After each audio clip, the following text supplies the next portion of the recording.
Hello. What we have here is a 1979 55 horsepower Johnson outboard. And it's been sitting around here in my garage for a couple of years now. And the whole pee or get out of the bush mentality has finally caught up with me. Time to do something with this thing. Due to time, I removed the carburetors first and I have them soaking over in my car cleaning bucket. And then I was testing the ignition and compression. We have 150 on both cylinders, so we're good there, but no ignition on top or bottom cylinder. So that's what we're going to be diagnosing today. What we have here is your normal ignition system. 2 coils, so we don't have the single coil power pack, which some engines, newer ones in the late 80s and 90s have. To a power pack, it's a 2-cylinder, so we only have one. If it was a 4, we'd have 2 power packs. Or if it was a 3, we would have 1. Anyway, so we have 2 coils, single power pack.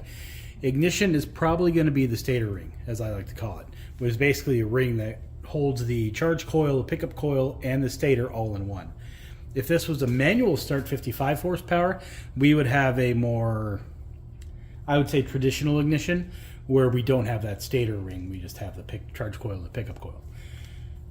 Charge coil, trigger, whatever they're called. Anyway, so I don't like those rings just because their cost. They're just silly expensive. So hopefully it's a power pack. I'm going to take a shot in the dark here and say it is the stator ring. The guy I bought this from said it was a good running motor, but it needs the spark brain, as he called it, which I'm guessing he referred to as the power pack. After we loaded the thing up, he said, yeah, it just needs that black computer box and it's good to go. This doesn't look bad. It's not overheated, it's not cracking, the wires aren't falling apart. Other than age, there doesn't look like there's anything wrong with it, which is why I'm thinking it's going to be our stator ring. But cost, this is much cheaper than that stator. So let's hope it's this. Let's test it out. Well, the first thing we should check is the coils, but we're not going to test the coils because chances are both didn't die. And even when they do die, they still spark. They just spark everywhere. They kind of work. Right now, they don't work at all. So we're going to skip the coils and go straight to the power pack. So to test the power pack, we first need to test the stator. To test the stator, I have unplugged the power pack and confirmed that this wire is the one running up into the flywheel. This being key one. The other loom runs over here to the voltage regulator.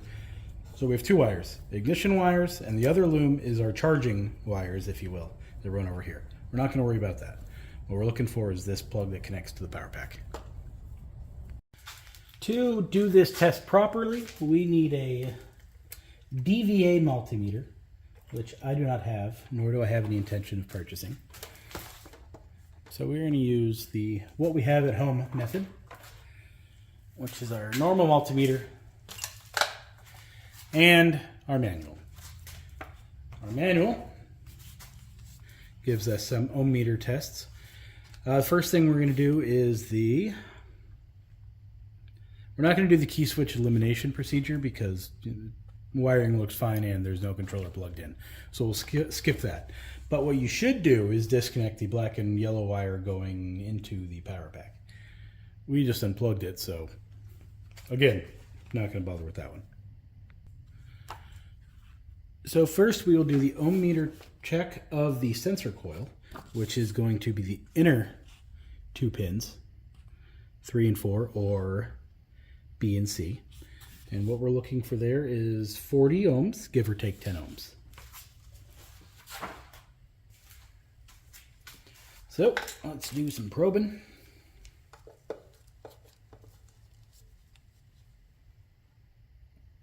You shouldn't probe terminals like this, but it's fine. 40 ohms. So we are good there. So we're now going to do a charge coil test, which is going to use the outer 2, the A and the D, and we're looking for 475, give or take 75 ohms. So let's change our range down to 2000 instead of 200 since we're testing a higher number. And don't really care which way these go. 454. So we are in range there. And now, the manual anyway, to do the charge coil output tests, which we can't do because we don't have those fancy dancy meters. So, chances are our stator ring is functioning. So now we need to check the power pack. How do we do that? Well, that's the problem with this video. You can't. The best way to check that power pack is to check the other components. You can ohm out your coils, which I'm not going to do because they're probably fine. We already ohmed out our stator. It's probably fine. And the only thing left in our little ignition system is the power pack. So the best way to test that is to swap it out with a known good one.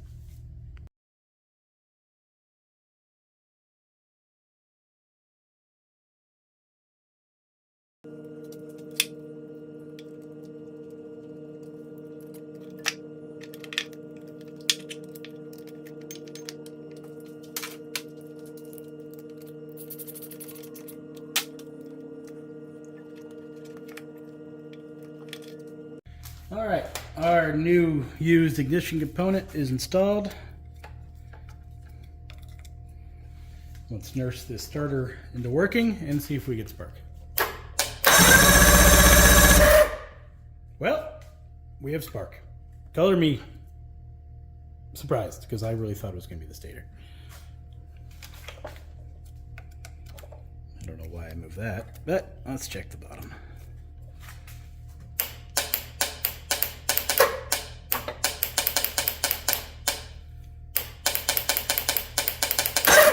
Dang it, I had it. Somebody should really change out this solenoid.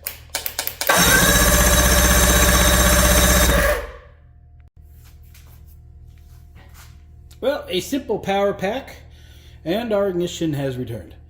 So, the prior owner of this thing was absolutely correct. It did need that new black brain computer box.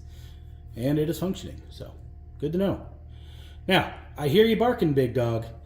You want a way to test these things. You don't want to spend $150 to randomly throw a new power pack onto it and see if it works. Well, welcome to outboarding, because it's expensive and kind of lame. And this is why I have the collection of good used parts that I do, is for situations like this. I've now diagnosed and or repaired our problem with parts that I had on hand. It's not for everybody, which again is why I tested that stator first, to rule that out. And that's way more expensive than this. So, kind of why I did it. On a side note, what is most shocking here is that this power pack doesn't work. Because it is clean. It is nice. Now the decals on it tell me it is the original power pack, because when you buy them you don't get these decals anymore, because different motors could have different decals, such as here. 2 identical power packs. This power pack came off a 6-horse, which doesn't have the same labeling as the 55 here did. This says motor cover is machinery guard removal, exposes you to moving parts. Basically, don't be a dum-dum when operating this motor. This one has this don't be a dum-dum label on the airbox. And it has, hey, quit screwing around, read the manual logo here on this power pack. Anyway, so when you buy a new power pack, you don't get these labels because different engines are going to have different labels.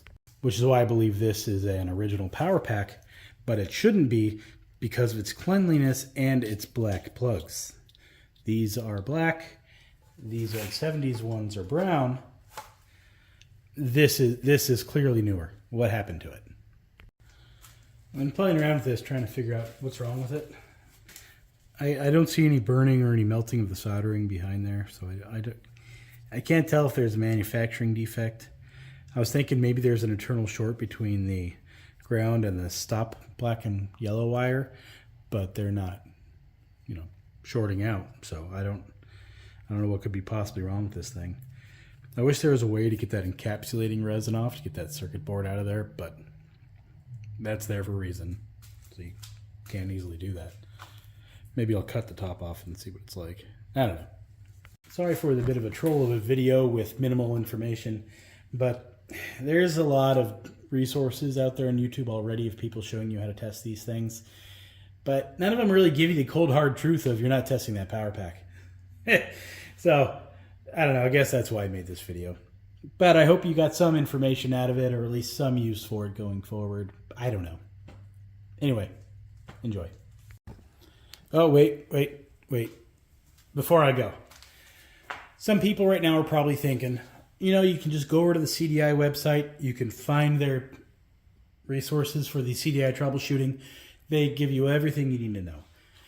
That was true at one point in time. The problem is I hopped on that website before making this video, so I didn't have to go all the way to the garage and find the actual manual. And I've now learned that they charge you $50 to get access to that PDF.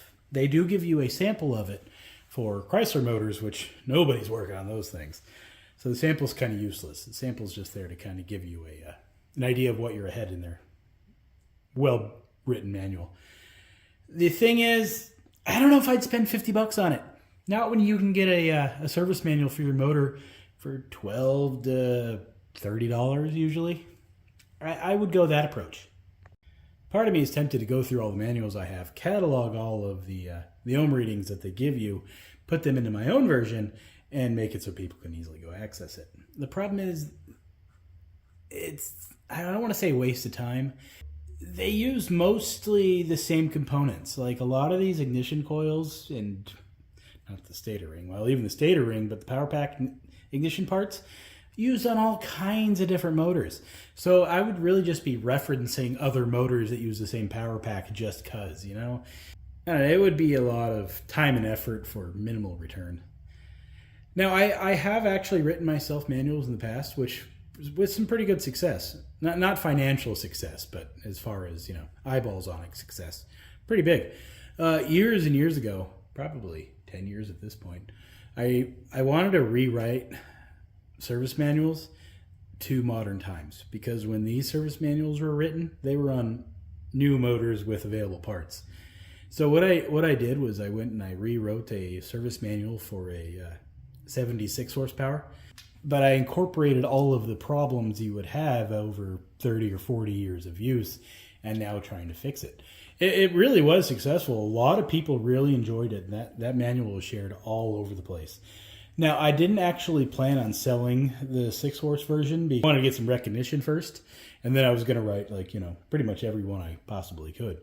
My next step was going to be a 9.915 and then a 20 to 30 horsepower, and actually sell those and make some money. I guess I should have back when I had the time, because it probably would, financially, it probably would have turned out pretty well for me. And, you know, in that manual, it was actually pretty interesting, because I would say, like, this will break when you remove this. This is how to fix it. Or, you know, you don't want to remove this because the difficulties you're going to have after you. I don't remember the specifics off the top of my head, but a bunch of little tiny tricks in there. And a lot of people were like sending me emails and stuff saying, wow, what a good job you did. You were right. This happened just like you said it would, and you were right about this.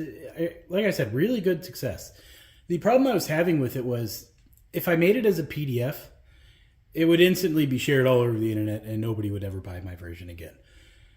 If I did it in print, obviously it's much harder to pirate because somebody's got to go through and scan it all. But I don't know if I would have had like as good a sales, because most of the people, I think, once they're in the mood of working on their outboard and they run into a problem, they don't want to have to go buy a manual and wait, 4 to 7 days for it to arrive. They'd rather just buy an online PDF. So I think that might also hurt my sales. But then again, like older people, when they have a project, they don't mind waiting. It can sit in the garage because they have time for it. I think the younger people are the ones that are a little less patient and would rush into it. I don't know. I still do my little tips and tricks here on the YouTube, though. So, I mean, you're getting the same information. It's just not as clear and quick as you would in the actual manual that I wrote. Also, when something's written down, you can go back and edit it and really get what you're trying to say across. In videos, I just kind of ramble on, and sometimes people get what I mean. Sometimes they don't.